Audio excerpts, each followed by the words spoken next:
ஆயிரக்கணக்கான ஆண்டுகளுக்கு முன்பே ஒரு வாலிபன் தான் பலியிடப்படுவதற்காக தயார் செய்யப்பட்ட அந்த விறகு கட்டைகளை தன் தோளில் சுமந்து கொண்டு ஒரு மலையில் ஏறினான்.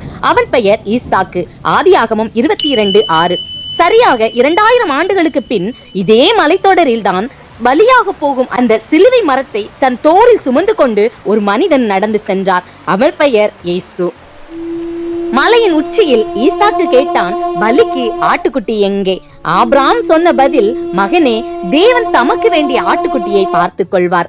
ஆதியாகமம் 22:8. ஆபிரகாம் கத்தியை ஓங்கிய அந்த நொடி வானத்திலிருந்து ஒரு சத்தம் கேட்டது.